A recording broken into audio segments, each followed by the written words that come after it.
Si je te partage cette vidéo, c'est que je m'y suis reconnu. Après l'avoir regardée, je ne vois plus les choses comme avant.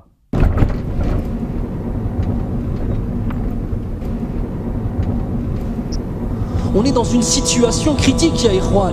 On est dans une situation de cancer, de phase finale du cancer de la foi, ya Ikhwan. Sauf qu'on s'en rend même pas compte, c'est ça le plus grave. On est dans une situation urgente. Combien d'entre nous n'arrivent pas à dormir la nuit par rapport à ce qui se passe à nos frères et sœurs? Allah, combien? Allah. Même al-mahabba, même le lien d'amour, fils abilillah, il a tellement disparu à ce point-là. À ce point-là qu'on est sur Facebook, on voit un truc, on voit une vidéo avec nos frères et sœurs qui se font massacrer. Ah, rahimahumullah. Et 5 minutes après, on est en train de bahak avec quelqu'un au téléphone. Nos cœurs, ils sont morts à ce point-là, subhanallah. Au point que si quelqu'un, on ne le connaît pas, on ne sait pas l'aimer. C'est ça l'amour, fils abilillah. Aimer pour Allah, c'est réussir à aimer quelqu'un que tu n'as jamais vu de ta vie, Yahri. Parce qu'il a une foi qu'il partage avec toi, qui est la chose la plus importante. Est-ce qu'on pense, ne serait-ce que dans nos doigts, à faire des doigts pour nos frères et sœurs à travers le monde? Partout. Est-ce que quand on voit ce qui se passe, nos cœurs ils se retournent? Est-ce qu'on a peur pour nos frères qui se fassent tuer dans la rue? Est-ce qu'on a peur pour eux? Est-ce que quand tu vas rentrer, est-ce que quand je vais rentrer chez moi avec ta femme, elle va voir ton visage, elle va dire qu'est-ce que t'as, ya Habibi? Qu'est-ce qui se passe? Tellement ça va se voir sur nos visages. Quand tout ça, c'est notre relation avec Allah Azza wa Jal qui n'est pas assez forte, ni plus ni moins. Ni plus ni moins que ça. On est loin, ya Ikhwan. On est extrêmement loin. Extrêmement loin. Si un musulman, même si un bébé, bon, je vais pouvoir dire, ça m'énerve. Tu vas pas tuer le bébé quand même? Moi, je tue le bébé. Moi, je tue le bébé. Mais un bébé de 2 ans, par exemple. Moi, je le tue. Mais 1 an, même si avec les femmes avec des grossesses, moi, je le tue. Si le musulman ne parte pas dans le kilomètre 5, nous, les Antilles, nous devons aller pour prendre tout le reste des musulmans là-bas pour manger. Parce que le musulman, c'est bon pour manger. Parce qu'il avait beaucoup de têtes, donc il faut manger comme ça. Bon.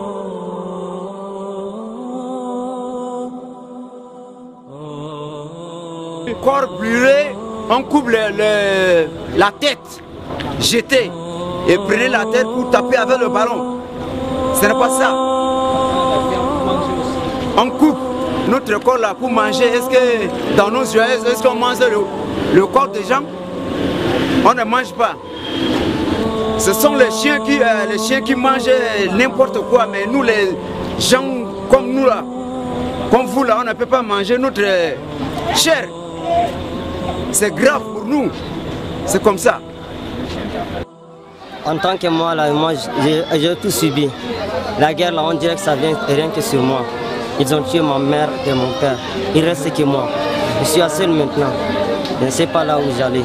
C'est pour cela que je suis resté ici, à la base des réfugiés. Et moi, j'ai parti à l'école. J'ai promené. À mon retour, les anti-Balaka sont attaqués. Et je suis précipité d'aller à la maison. Je n'y suis pas arrivé.